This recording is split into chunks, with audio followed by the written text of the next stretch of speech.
चुनाव प्रचार का शोर थमने के बाद प्रधानमंत्री मोदी कन्याकुमारी के विवेकानंद रॉक मेमोरियल पर ध्यान लगाकर बैठ गए हैं।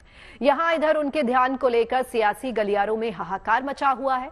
कोई उनके ध्यान के प्रसारण पर सवाल उठा रहा है तो कोई मीडिया की सुर्खियों पर है। पर क्या फर्क पड़ता है? मोदी का ध्यान तो अब 45 घंटे की अवधि पूरी करने के बाद ही टूटेगा।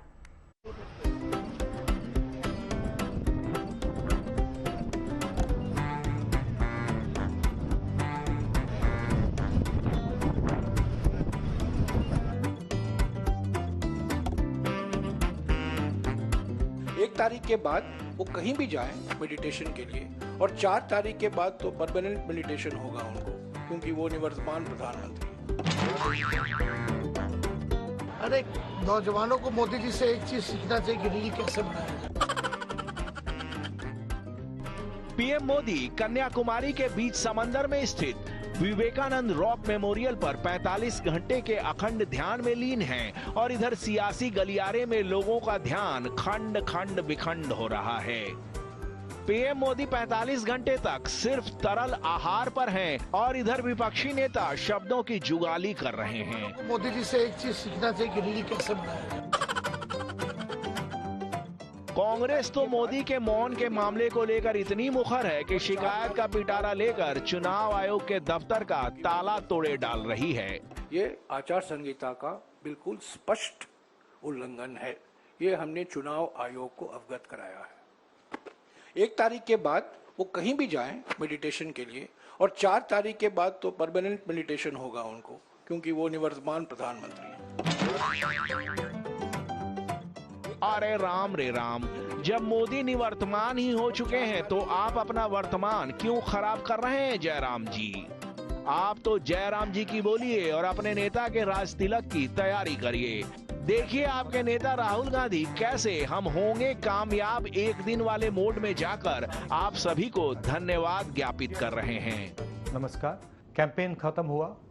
मैं देश की जनता को और कांग्रेस के सारे कार्यकर्ताओं को, इंडिया गठबंधन के कार्यकर्ताओं को, कांग्रेस पार्टी के जो बब्बर शेर हैं, आप सबको दिल से धन्यवाद करना चाहता हूं। इसे कहते हैं आत्मविश्वास का डबल धमाका।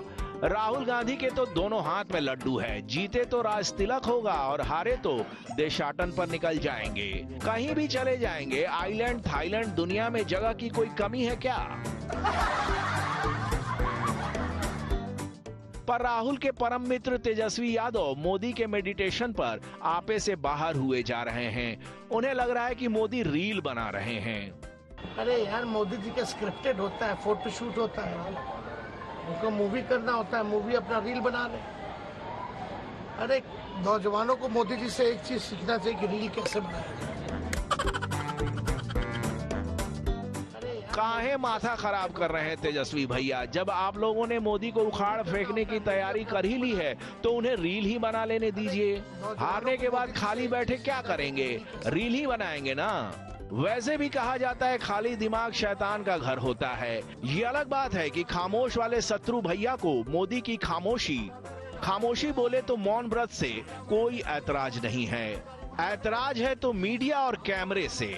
देखिए, ये सब जो भी है, ध्यान करने में कोई हद नहीं है। मेडिटेशन उन्होंने पहले भी किया था, लेकिन पहले और अब में ये अंतर है कि उन्होंने उसका पूरा प्रचार प्रसार किया था मीडिया के सामने। मैंने भी पहली बार सुना है कोई ध्यान करने जाता है तो मीडिया और कैमरा को साथ लेकर जाता है। ऐसा मैंने पहले कभी नहीं सुना।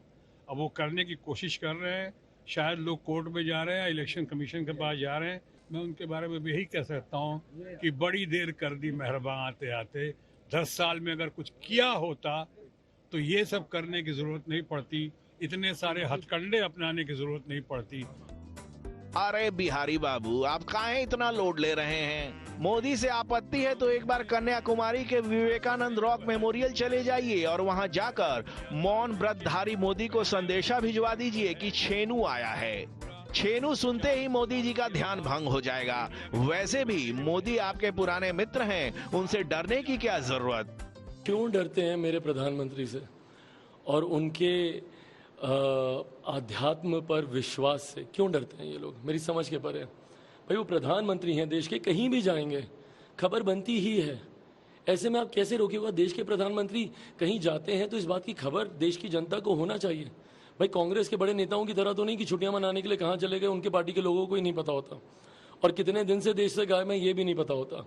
तो कम से कम प्रधानमंत्री ध्यान लगाने के लिए, पर ये बात ये लोग नहीं समझेंगे ना, जो लोग शक्ति के विनाश की सोच रखते हैं। कौन नहीं समझेगा चिराग भैया, और जो नहीं समझ रहा है उसे आप समझा दीजिए।